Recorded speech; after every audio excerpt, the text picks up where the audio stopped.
Olá pessoal, sou a professora Nádia Matos, de História da Educação e História da Pedagogia. Hoje eu quero falar um pouquinho com vocês sobre a unidade 1, que conta, como começou a educação no Brasil com a chegada dos jesuítas, que vieram incumbidos de cuidar da educação e que na verdade tinham,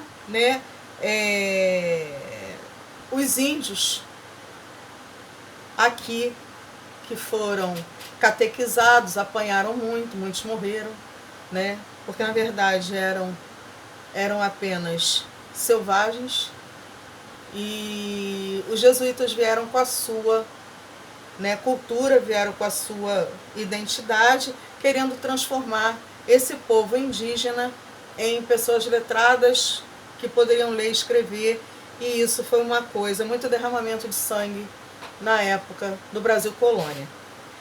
Então, essas colocações, todas voltadas para o catolicismo, e também os filhos dos colonizadores também estudavam com os jesuítas, não agradou muito ao governo da época. E então, vendo que esse tipo de ensinamento estava sendo negativo para essas pessoas que estavam aqui, os jesuítas então foram expulsos, E então o sistema único de ensino do país passou a ser realizado pelo primeiro-ministro de Portugal, Marquês de Pombal. E então houve a primeira reforma do ensino no Brasil. Para isso, essas ações da reforma, como eu já disse, os jesuítas foram expulsos e houve então a implantação de um sistema de aulas isoladas. Essas aulas isoladas tiveram o nome também de aulas régias, em que o governo português resolveu investir na educação através do subsídio literário, um imposto, cujos recursos eram designados à educação em 1772. A partir daí, a situação começa a mudar novamente com a chegada da família real ao Brasil, em 1808. Então, outros marcos, outros acontecimentos trouxeram mudanças para a educação e para a cultura. O imperador, descentralizou a administração da educação, que passou a ter também outros significados, inclusive com a implantação do nível superior, e acentuou aí as diferenças sociais, em que começou então a se dizer que existia educação para a burguesia, certo? Então poucas coisas aconteceram nesse período, mas bastante significativas, a ponto de permanecer o nível superior apenas para os filhos dos burgueses realmente, os filhos daqueles que faziam parte da elite do país naquela época.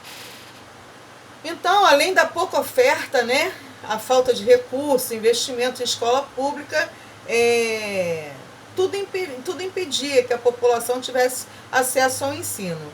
Em 1930 a 1960, o Brasil passou por importantes transformações de ideologia.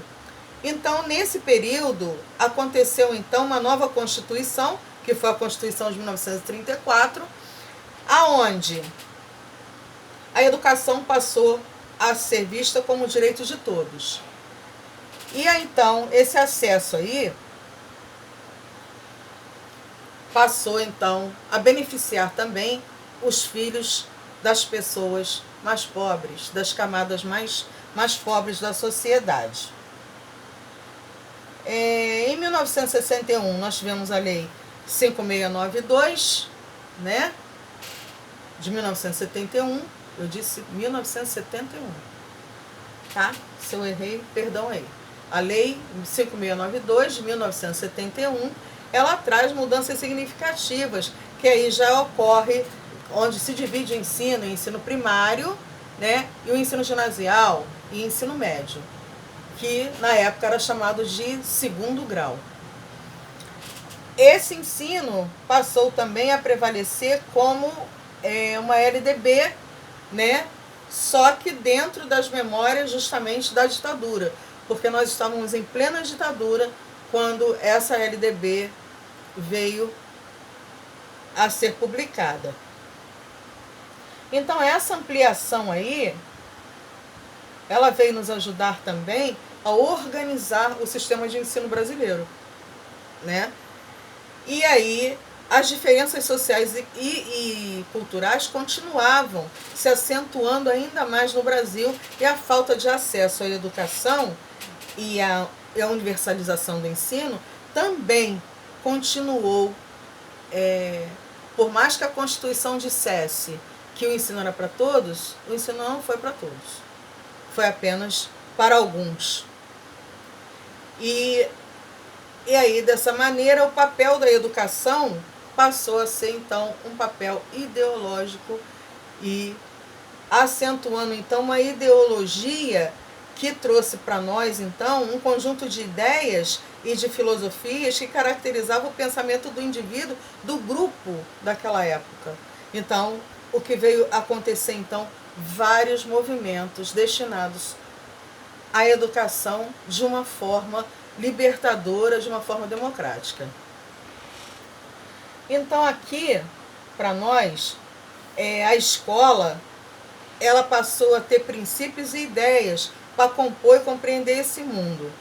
E muitas pessoas não aceitavam que a escola tivesse toda essa abertura de ideias e flexibilização, né, nos seus diálogos. Isso trouxe também algumas desavenças e o domínio, né, de algumas camadas militares tentando tirar do povo justamente essa abertura através da educação. Então a educação, ela passou a ser alienadora, já que não poderia se ampliar as discussões. E dentro desse contexto, né, o papel social da educação é, por natureza, um acontecimento coletivo. Não há como falar em educação sem refletir sobre os fenômenos naturais importantes, né, e falar também de uma sociedade, de um grupo de valores dominantes, né, que inclusive usaram a educação como um instrumento de propagação da ideologia. Nós temos aqui, então, ainda, tá, Paulo Freire, que propõe uma maneira de pensar diferente, um educador moderno, que compreende a educação não necessariamente para propagar padrões da sociedade, mas para uma transformação social. Então, nós temos aqui, em História da Educação, História da Pedagogia, nesse capítulo 1, a ação de Paulo Freire diretamente ligada à escola como um ambiente libertador, com base no diálogo e no poder, né, de educar o indivíduo para solucionar problemas da sociedade local e global. Então, a educação como recurso, né, aí no caso, como recurso utilizado para transformar o homem a si mesmo e a sociedade em que ele vive. Então a escolarização é um instrumento, né, capaz de reequilibrar essa sociedade, né, que vive à margem, então, de conhecimentos adquiridos, né, e de uma desigualdade muito grande social. Então Paulo Freire teve sua participação decisiva, né, nesse trabalho de diálogo, nesse trabalho de conscientização de uma sociedade e de um povo. Então, eu vejo vocês agora na unidade 2, assistam também os vídeos complementares que eu vou postar para vocês, ok? O meu abraço e até a próxima.